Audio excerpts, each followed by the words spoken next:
शशिकांत नाना शिंदे, मंचकावर असणारे भारतीय जनता पक्षाचे गटनेते सतीश अप्पा काळे, रुपेश धोत्रे, बापू डोके, संतोषजी सुरवशे, मुश्ताक शेख, अदरुंजी कुरेशी, अण्णा फडतरे, आमच्या भारतीताई बरे, प्रशांतजी गाडवे, नूतन सभापती आमच्या भगिनी उल्काताई पाटील, अंकुश अवताडे, माऊली सर, मंचकावर असणारे सर्व उपस्थित कोणाची नावं राहिली असली तर याच्यावर टीक मारलं असं समजा. सभापतीच राहिले की आपल्या तालुक्याचे नूतन सभापती असलमभाई चौधरी, मंगेश पांढरे, ओंकार देशमुख, मंचकावरच्या आणि मंचकाच्या खालच्या सर्व पत्रकार, अंकित्र भोसलेजी, आमचे हा मुस्लिम समाजामध्ये पवित्र सण मानला जातो. या सणाच्या निमित्तानं दानधर्म करणं, त्याला जकात म्हणलं जातं. रमजान मध्ये गरिबांना मदत करणे खूप महत्वाचे मानले जाते आणि आपला समाज हा लोकांना जकात किंवा दान देतात. त्यामुळे समाजामधील समानता आणि सहकार्य वाढतं आणि त्याचबरोबर नमाज पठण करणं वगैरे अशा प्रकारच्या ह्या गोष्टी अवलंबून करत असतो. आणि हाच जागा धरून शौकत वहिनी आपल्या आयुष्यामध्ये शेवटच्या क्षणापर्यंत ही परंपरा ते कदाचित आजारी होते तेव्हा तुला ती परंपरा त्यांनी चालू ठेवण्याचा प्रयत्न केला आणि त्याच्यानंतर आता त्यांचे चिरंजीव यजाज आणि शहानूर ही दोघे ही परंपरा पुढे चालू ठेवत आहेत. त्याबद्दल मी त्या दोघांचं मनपूर्वक आभार मानेन, कारण वडिलांची परंपरा पुढे चालवतीलच याची गॅरंटी नसते. परंतु ही अतिशय चांगलं काम या ठिकाणी करतायत. आज इथं सांगितलं गेलं असलमभाई चौधरी हे सभापती झाले आणि राजेंद्र पाटलांनी त्यांना केलं असं सांगितलं जातं. परंतु आपल्या माहितीसाठी सांगेल की भारतीय जनता पक्षामध्ये हे वरिष्ठांचा सल्ला घ्यावा लागतो आणि आमच्या राष्ट्रवादीत होतो मी तिथं सुद्धा तीच पद्धत होती.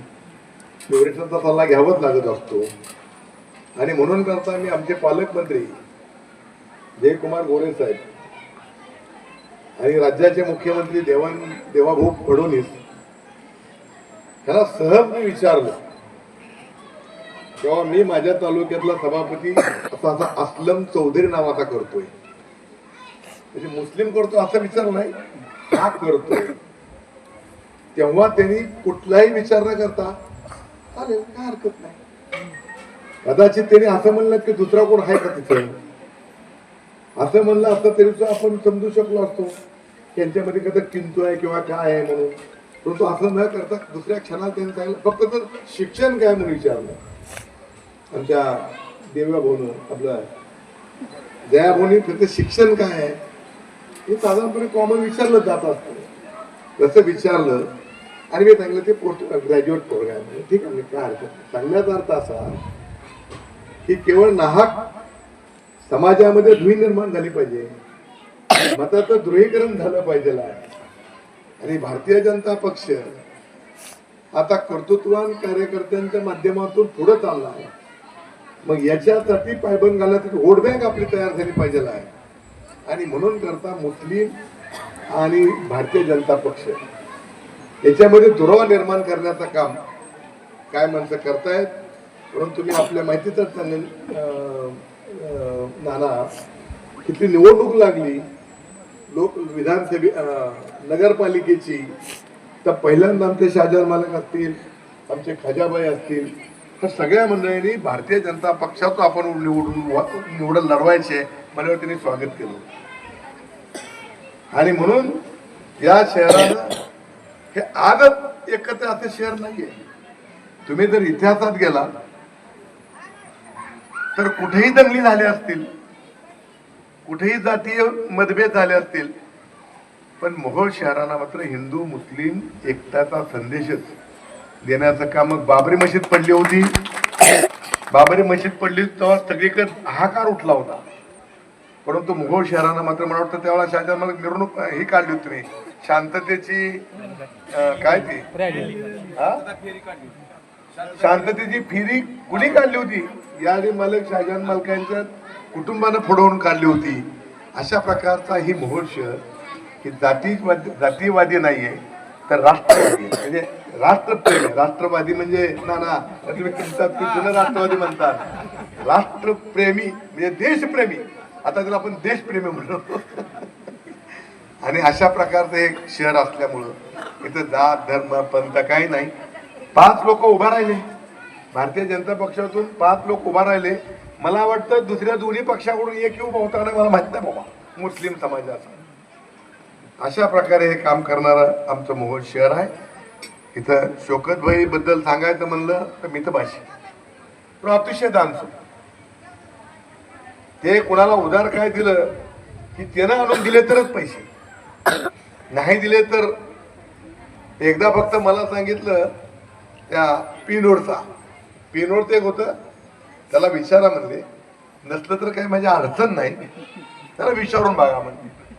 म्हणजे अशा प्रकारे दानशूर माणूस कोण असतो की ज्याच्या खिसा भरून वाहायला लागलाय ती मग द्यायचं काम करतो. परंतु शौकतबाईंनी आपल्या प्रपंचाचा सुद्धा न विचार करता आपल्या व्यवसाय असेल आपला धंदा असेल त्याच्यातून सुद्धा लोकांना मदत करण्याची काम केली. आणि त्याही पुढचं अतिशय निष्ठावंत माणूस. आम्ही एकदा चुकलो, मी शहाजहान मालक, पण ते चुकले नाहीत. बरोबर आहे का नाही? मी तुम्ही दोघं चुकलो म्हणलं की आपण दोघं चुकलो. मी शहाजहान मालक चुकलो, पण शौकतबाई चुकलं नाही. आम्ही त्यांना तिकीटच दिलं नाही, पण ते निवडून आलं. पण निवडून आल्यानंतर दुसऱ्या दिवशी ते आमच्याकडे आले. बरोबर ना भाई मालक? एखादा म्हणला आता यांचं जिरवतो, वास्तविक पाहता आम्हाला माणसं कमी होती नगरपंचायतला, नगरसेवकाला. त्याने कदाचित गंमत केली असती, भाव खाल्ला असता किंवा भाव बदलावला असता. असं काही न करता आम्हाला थोडं लाजरवाणी झालं तेव्हा आम्ही चुकलो, पण ते चुकले नाहीत. अशा प्रकारचं एक चांगलं व्यक्तिमत्व. बोलणं कमी पण काम जादा. कधीही ती माझ्याकडे आले असतील तर मोहोळ शहराच्या विकासाच्या कामासाठी म्हणून जातात. व्यक्तीच्या यजासाठी आले नाहीत किंवा शहानूरसाठी आले नाहीत किंवा कुटुंबासाठी आले नाहीत. अशा प्रकारचं एक चांगलं व्यक्तिमत्व. शेवटी परमेश्वराच्या हातात सगळं असतं, आपल्या हातात सगळं नसतं. तरी सुद्धा असो, त्यांना अतिशय चांगल्या प्रकारचा दुवा आपल्या सगळ्यांचा मिळत राहील. पुन्हा